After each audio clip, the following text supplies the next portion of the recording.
আসসালামু আলাইকুম ওরহমতুল্লাহ বারাকাতু। বিসমিল্লাহির রহমানির রহিম। হজরত জাবের ইবনে আবদুল্লাহ ও হজরত আবু তালহা ইবনে সাহল আনসারি রাদিয়াল্লাহু আনহু বর্ণনা করেন যে রাসূলুল্লাহ সাল্লাল্লাহু আলাইহি ওয়াসাল্লাম বলিয়াছেন, যে ব্যক্তি কোনো মুসলমানের সাহায্য হইতে এমন সময় হাত গুটিয়ে লয় যখন তাহার ইজ্জতের উপরে হামলা করা হইতেছে এবং তাহার সম্মানের ক্ষতি করা হইতেছে, তখন আল্লাহ তাআলা তাহাকে এমন সময় নিজের সাহায্য হইতে বঞ্চিত রাখিবেন যখন সে আল্লাহ তাআলার সাহায্যের আগ্রহী ও তলবকারী হইবে।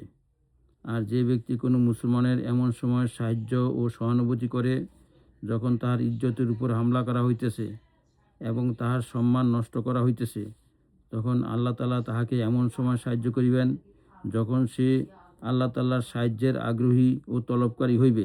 আবু দাউদ। বিসমিল্লাহির রহমানির রহিম। হযরত হুযায়ফা ইবনে ইয়ামান রাদিয়াল্লাহু আনহু হতে বর্ণিত আছে যে রাসূলুল্লাহ সাল্লাল্লাহু আলাইহি ওয়াসাল্লাম বলিয়াছেন, যে ব্যক্তি মুসলমানের বিভিন্ন বিষয় ও সমস্যাগুলিকে গুরুত্ব দেয় না বা উহা সম্পর্কে চিন্তা করে না, সে মুসলমানদের অন্তর্ভুক্ত নয়। আর যে ব্যক্তি সকাল বিকাল আল্লাহ তাআলা রাসূল, তাহার কিতাব, তাহাদের ইমাম অর্থাৎ বর্তমান খলিফা এবং মুসলমান জনসাধারণের জন্য নিঃস্বার্থ কল্যাণ কামনাকারী না হইবে, অর্থাৎ যে ব্যক্তি রাত দিনে কখনো এই নিঃস্বার্থ কল্যাণ কামনা হইতে খালি হইবে, সে মুসলমানদের অন্তর্ভুক্ত নয়। তাবারানী তারগিব।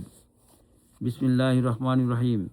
হযরত আবদুল্লাহ ইবনে উমর রাদিয়াল্লাহু আনহু বর্ণনা করেন যে নবী করিম সাল্লাল্লাহু আলাইহি ওয়াসাল্লাম বলিয়াছেন, যে কেহ তাহার ভাইয়ের প্রয়োজন মিটায়, আল্লাহ তাআলা তাহার প্রয়োজন মিটিয়ে দেন।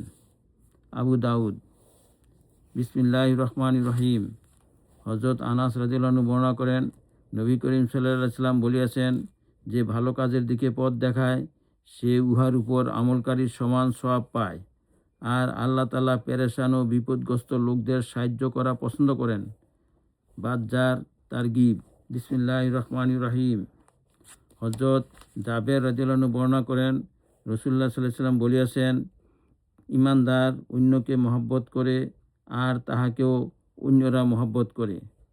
আর যে অন্যকে মহব্বত করে না এবং তাহাকেও অন্যরা মহব্বত করে না, ওই ব্যক্তির মধ্যে কোনো কল্যাণ নাই। আর লোকদের মধ্যে সর্বোত্তম ব্যক্তি সেই যে মানুষের জন্য সবচাইতে বেশি উপকারী হয়। দারা কুতনি জামে সগীর। ইয়া আল্লাহ, আমাদেরকে আমল করার তৌফিক দান করুন।